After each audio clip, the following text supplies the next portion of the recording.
Okay, we'll be taking a look at AP Classroom's topic multiple choice for sections 7.4 and 7.5. I need you to go ahead and read question 1 and pause the video to do so before I go over the answer. So number 1, the correct answer should be letter C.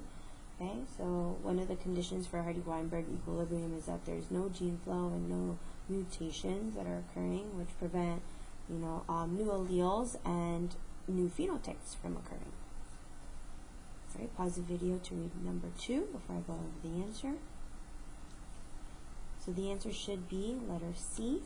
Okay, a bottleneck event is an example of genetic drift that randomly changes gene frequencies when there's a small population, and survival is caused by chance but not fitness, like natural selection is. Alright, take a look at number 3 and pause the video to read it. The answer to number 3 should be letter C.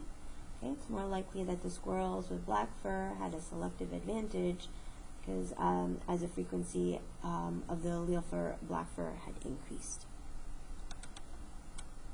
Alright, take a look at number 4 and pause the video for this. Alright, so the correct answer should be letter B.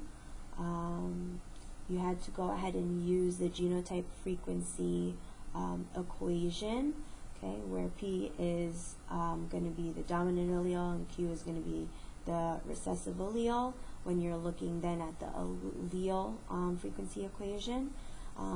So when in this equation you're going to take a look at Q squared is looking at the homozygous recessive non-tasters. So in this population, the frequency of the non-tasters, or the Q squared, is going to be 0.082. So the frequency of the recessive non-taster, you're just going to go ahead and square root that. So the answer should be letter B, 0.29.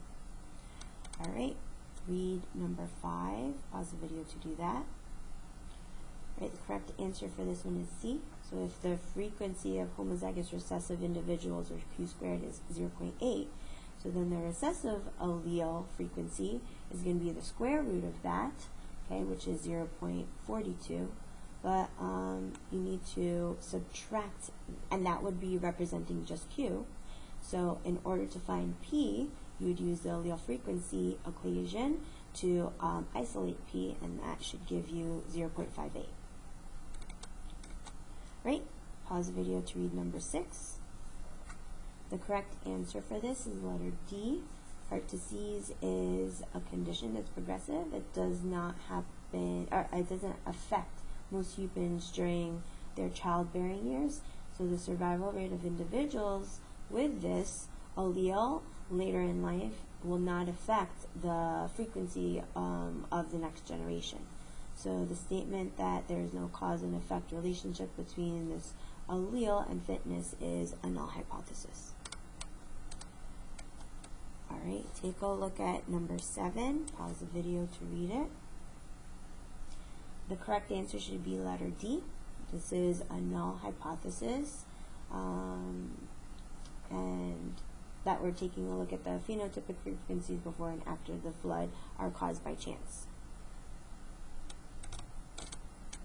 Alright, number 8, read the question. The answer should be letter C. Okay, so we're thinking about the genotypic frequency equation, where P is going to represent the dominant allele and Q is representing the recessive allele. If we're looking at the allele frequency equation. Okay, so since GD1 is a recessive condition and it affects 1 out of 900 people, the Q squared is going to be 1 out of 900, which is 0.001. So Q by itself, okay, we square that that value, so you should have Q is equal to 0.033. When we plug that into the equation for allele frequency to isolate P, okay, P will then be 0.967. And then the last one, pause the video. The answer should be letter C, non-random mating. Okay, that preferentially led to mating between homozygous dominant and homozygous recessive individuals, results in an increase in having a genotype frequency that of having heterozygous. So make sure you go ahead and take a look at your answers and correct anything that needed to be corrected.